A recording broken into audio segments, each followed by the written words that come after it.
गांधारी अपने कक्ष में शांत बैठी थी, आंखों पर पट्टी बांधे हुए, पर मन में भारी व्याकुलता थी। उन्होंने विदुर को बुलाया। विदुर ने आते ही झुककर प्रणाम किया। गांधारी ने कहा, विदुर, युद्ध की घड़ी निकट है। इस बार कुरुक्षेत्र में केवल राजसी सत्ता के लिए नहीं, बल्कि धर्म और न्याय की कसौटी साबित होगा। क्या तुमने इसकी गंभीरता समझी? विदुर ने कहा, महारानी, यह संघर्ष केवल विजेताओं और पराजितों का नहीं होगा। यह सत्य और असत्य के बीच का निर्णायक संघर्ष है। यदि युद्ध आरंभ होता है तो खून और विनाश की सैलाब से कोई नहीं बच सकेगा। आपके पुत्रों के लिए मार्ग कठिन है, पर न्याय की रक्षा अपरिहार्य है। गांधारी ने सिर झुकाया और विदुर से कहा, विदुर, क्या कोई उपाय है जिससे उन्हें कुछ राहत मिल सके? विदुर ने कहा, समय और नियति पर नियंत्रण मानव के हाथ में नहीं। जो घटित होना तय है वह होगा, परंतु यदि आप संयम और विवेक से काम लें तो परिवार और राज्य की मर्यादा सुरक्षित रह सकती है। चेतावनी देना मेरा कर्तव्य है, निर्णय आपका। गांधारी ने उसकी बातें मन में धारण की। उन्होंने महसूस किया कि भविष्य अंधकारपूर्ण है, पर जिम्मेदारी निभानी होगी। कुछ दिन बाद दोनों फिर प्रांगण में मिले। गांधारी ने कहा, विदुर, क्या दुर्योधन को किसी प्रकार की सहायता प्राप्त हो सकती है? क्या कोई ताकत उसे बचा सकती है? विदुर ने कहा, शक्ति है, पर वह अहंकार और अधर्म से परे है। यदि उसने अन्याय और अहंकार त्यागे तो जीवन कुछ समय के लिए स्थिर रह सकता है, परंतु जो राह उसने अपनाई है वह विनाश की ओर ले जाती है। युद्ध के दौरान एक ऐसा क्षण आएगा जब हाथों में शक्ति और मृत्यु दोनों होंगे।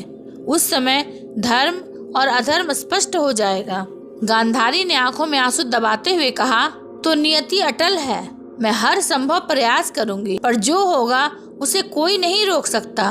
विदुर ने कहा, सत्य यही है, परंतु विवेक और साहस से आप परिवार और राज्य की मर्यादा बनाए रख सकती हैं। जब संघर्ष शुरू होगा, रहस्य प्रकट होगा और वास्तविकता सामने आएगी।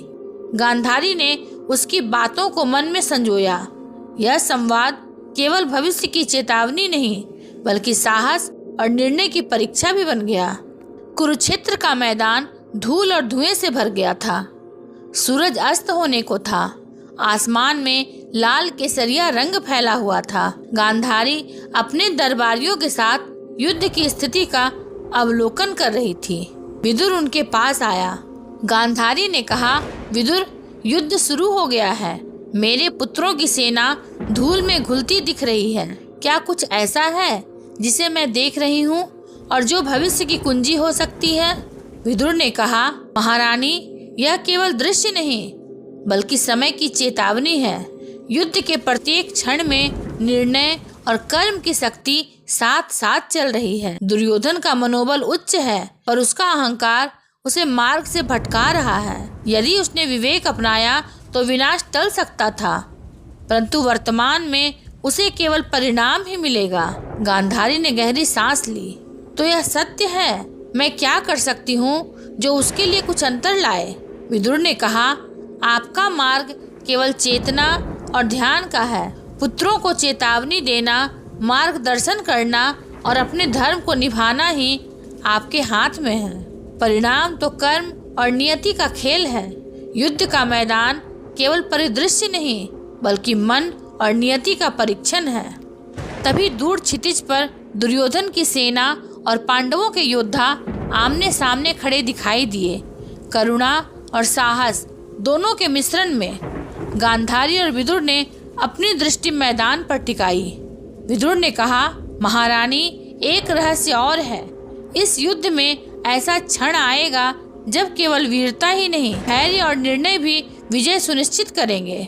प्रत्येक निर्णय भविष्य के पथ को निर्धारित करेगा। गांधारी ने विदुर के शब्दों को मन में संजोया। उसने महसूस किया कि वह केवल युद्ध का समय नहीं, बल्कि उनके भीतर की शक्ति और विवेक की परीक्षा भी है। कुरुक्षेत्र का मैदान धधक रहा था। धूल, खून और धुएं के बीच सूर्य का अंतिम प्रकाश लालिमा बिखेर रहा था। युद्ध के कई दिन बीत चुके थे और अनेक वीरों की मृत्यु हो चुकी थी। गांधारी अपने कक्ष से बाहर आई और विदुर उनके पास खड़े हुए। गांधारी ने कहा, विदुर, अब युद्ध अपने चरम पर है। मेरे पुत्रों की संख्या घट चुकी है, पर दुर्योधन का मनोबल अभी भी बना हुआ है। क्या अब भी कोई मार्ग बचा है? विदुर ने कहा, महारानी, मार्ग अब केवल कर्म और निर्णय का है। दुर्योधन की शक्ति घट रही है, पर उसका अहंकार उसे सही मार्ग से दूर ले जा रहा है।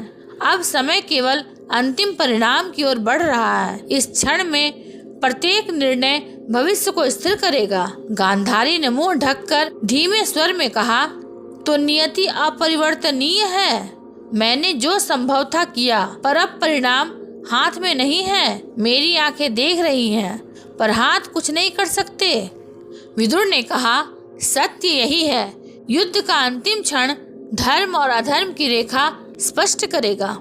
वीरता, साहस और विवेक का मापदंड वही तय करेगा कि कौन बचता है और कौन अंत को प्राप्त करता है। अब केवल निर्णय और कर्म ही निर्णायक हैं। दूर क्षितिज पर दुर्योधन अंतिम संघर्ष में अर्जुन के सामने खड़ा था। गांधारी की आंखों से आंसू छलकने लगे, पर उनके हृदय में शांति और स्वीकृति थी। उन्होंने समझ लिया कि नियति की गति अटल है, पर धर्म की राह हमेशा उज्जवल रहती है। विदुर ने कहा, महारानी, अब आप केवल अपने मन की शांति बनाए रख सकती हैं।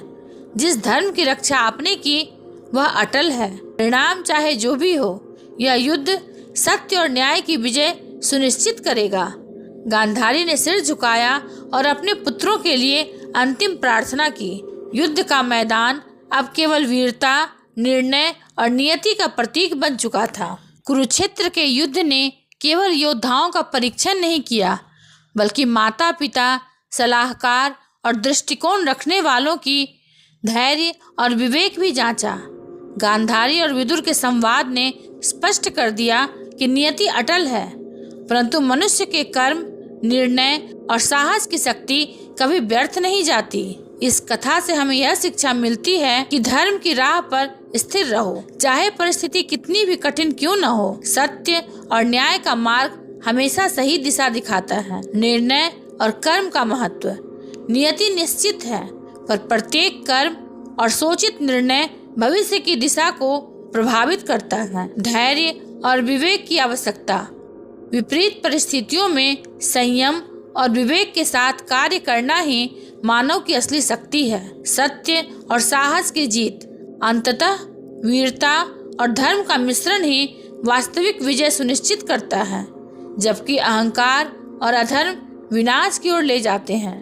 गांधारी और विदुर का संवाद यह याद दिलाता है कि जीवन में हर संघर्ष केवल बाहरी लड़ाई नहीं, बल्कि आंतरिक धर्म और न्याय की लड़ाई भी है। नियति अटल है, पर विवेक और साहस से हम अपने और अपने प्रियजनों के लिए मार्ग प्रशस्त कर सकते हैं। नियति की गति अटल है, पर कर्म, साहस और धर्म का मार्ग हमेशा उज्जवल होता है। अगर आपको यह वीडियो अच्छा लगा हो तो इसे लाइक, हाइप और सब्सक्राइब अवश्य करें। ये महाभारत सिर्फ युद्ध की नहीं, जीवन के ज्ञान की कहानी है। मिलेंगे अगले प्रसंग के साथ, तब तक के लिए धन्यवाद।